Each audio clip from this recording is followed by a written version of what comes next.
Hi hello friends, இன்றைக்கி நைவேத்தியமாக ராகி கூழும் தட்டைப்பயிரும் செய்ய போகிறேன். ஸோ ஃபஸ்ட்டு ராகி கூழுக்கு நான் ஒரு பாத்திரத்தில் 1 லிட்டர் போல் தண்ணி ஊற்றிக்கிறேன். அதில் 1 கிளாஸ் பால், அப்புறம் தேவையான அளவு உப்பு. நான் இங்கே ஒரு 2 டீஸ்பூன் சின்ன டீஸ்பூன் உப்பு போட்டுக்கிறேன். இப்போ ஒரு சின்ன கரண்டியில் ஒரு 4 கரண்டி ராகி மாவு எடுத்துக்கிறேன். அதில் 1 கிளாஸ் தண்ணி ஊற்றி நல்லா கரைச்சிக்கணும், வெட்டி இல்லாமல் கரைச்சிக்கணும். ஆனந்த மாதுரிம நிந்திவ்ய தர்சன இப்போ தண்ணியும் பாலும் நல்லா கொதிச்சு வந்துடுச்சு. கொதிச்சு வந்ததுக்கப்புறம் ஃப்ளேமை லோவில் வச்சுட்டு இப்போ நான் நல்லா கலந்துக்கிறேன். இப்போ நான் கலந்து வச்ச ராகி மாவை இதில் ஊற்றிட்டு கைவிடாமல் கலக்கிட்டே இருக்க போகிறேன். இப்போ ஒரு 2-3 நிமிஷத்துலேயே நமக்கு நல்லா கொதி வந்து நல்லா கெட்டியாகி பார்த்திங்கன்னா நல்லா கொதி வரும். இந்த மாதிரி மொட்டு மொட்டாக வந்து வெடிக்கும்.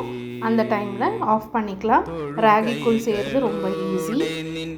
அடுத்ததாக நான் ஒரு பேன் வச்சுக்கிறேன். அதில் 3 டேபிள் ஸ்பூன் எண்ணெய் ஊற்றிக்கிறேன்.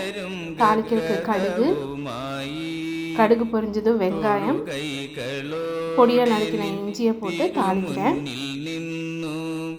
അമ്മേന്നുയരും ഗദ്ഗദവുമായി അവിരാമമൊഴുകും நல்லா வதங்கி வந்ததும் மஞ்சத்தூள் ஒரு 1/4 டீஸ்பூன், 1 டீஸ்பூன் போல் மிளகாத்தூள் போட்டு நல்லா வதக்கி விட்டேன். இப்போ நான் வேக வச்ச தட்டைப்பயிரை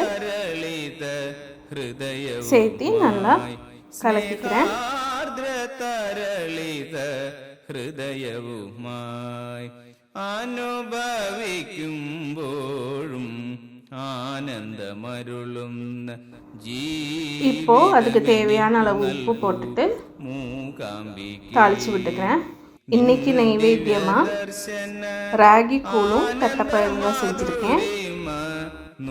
ராகி கூழ் பார்த்திங்கன்னா எல்லா அம்மன் கோவில்லையும் செய்வாங்க.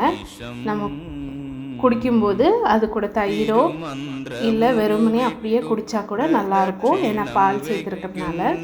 ஸோ இந்த மாதிரி ராகி கூழோ ஏதாவது சுண்டல் வகைகள் வச்சு நம்ம நெய்வேத்தியமாக வைக்கலாம். அம்மனுக்கு ரொம்ப உகந்த நெய்வேத்தியம். நீங்களும் இதே மாதிரி செஞ்சு சாமியை கும்பிடுங்க.